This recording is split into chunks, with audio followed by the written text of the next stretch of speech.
Good morning student.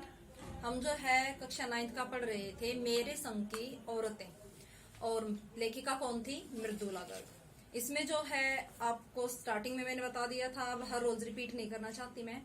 इसकी नानी का वर्णन पढ़ चुके, लेखिका की माँ का वर्णन पढ़ चुके, अब लेखिका की दादी का वर्णन पढ़ रहे थे।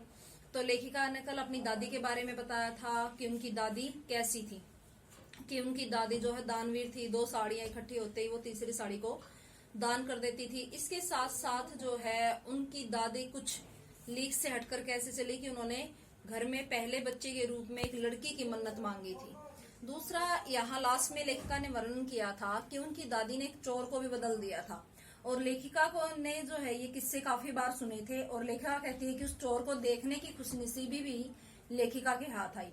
अब हम आगे रीड कर रहे हैं।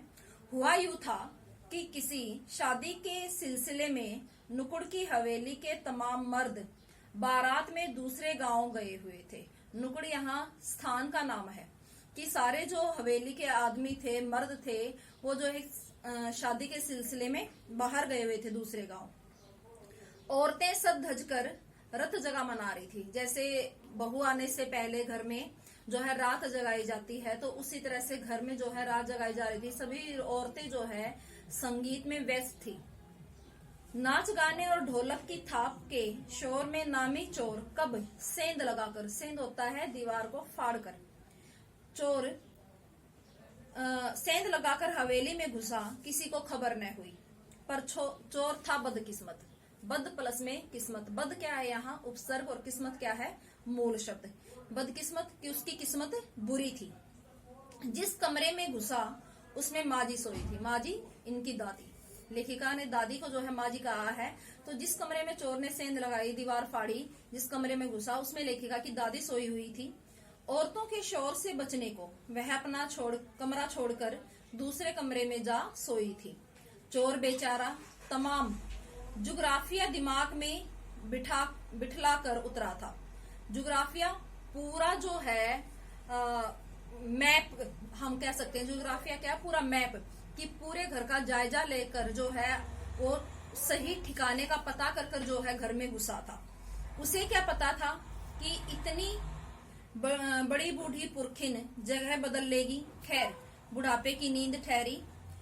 चोर के दबे पांव की आहट से ही खुल गई। बुढ़ापे में नींद कम आती है, थोड़ा सा ही शोर होते ही जो है आंख खुल जाती है। कौन? माजी ने इत्मीनान, इत्मीनान तसल्ली से पूछा कि कौन है? जी मैं। चोर ने युगों से चला आ रहा पारंपरिक और असंगत जवाब दिया। इत्मीनान लिख लेना। क्या है इत्मीनान का अर्थ? तसल्ली। अब एकदम से कोई आपसे पूछता कौन, तो हमारे मुंह से क्या शब्द निकलता है? मैं। तो चोर ने भी जो है एकदम से पूछे जाने पर कहा मैं। पानी पिला, माजी ने कहा। और माजी भी जो है उनको कहती है कि चल पानी पिला। माँ ने जो है, माजी ने आंखें खोल कर नहीं देखा। जी मैं। अब चोर जो है थोड़ा आश्चर्यचकित होकर थोड़ा सा झिझक कर रह गया कि मुझसे पानी मांग रही हैं। तब तक माजी बिस्तर के बराबर में टटोल कर देख चुकी थी, लोटा खाली था। ऐसा कर उन्होंने कहा, यह लोटा ले और कुएं से पानी भर ला, पर देख कपड़ा कसकर बांध कर रखे और तरीके से छानियो। कपड़ा जैसे पानी में जी वगैरह हो जाते हैं, या कुएं के पानी में कुछ तिनके वगैरह गिर जाते हैं, तो इसलिए कहती है कि लोटे का जो मुंह है उसके ऊपर कपड़ा जो है ध्यान से बांध कर रखना, और उसको पानी लेने के लिए भेज देती है।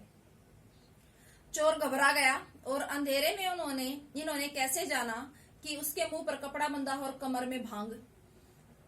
जो चोर था उसने भी मुंह पर कपड़ा बांध रखा था, और कमर से जो है भांग की अलग से खुशबू आ रही थी। तो जो उनकी दादी थी वो पहचान गई थी कि ये घर का सदस्य नहीं है।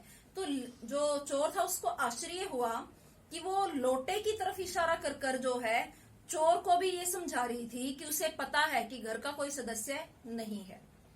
भगवान ने उनका तार जुड़े होने की खबर उसे थी, पर बुढ़िया भांग भी छानती होगी एकदम यकीन न हुआ। इसी से कुछ हैरान परेशान हो उठा। चोर ने भी जो है इनकी दादी के बारे में किस्से सुने थे कि भगवान से उनका तार जुड़ा हुआ है, कि सीधा संबंध है, लेकिन चोर को आज विश्वास हो गया था जब उन्होंने बुढ़िया को देखा, और उसके साथ जो कुछ हुआ उससे उसे भी यकीन हो गया था। जल्दी कर भाई, तभी माँ जी ने कहा, बड़ी प्यास लगी है। पर मैं तो चोर हूं। मारे घबराहट और धर्म संकट के चोर सच कह गया।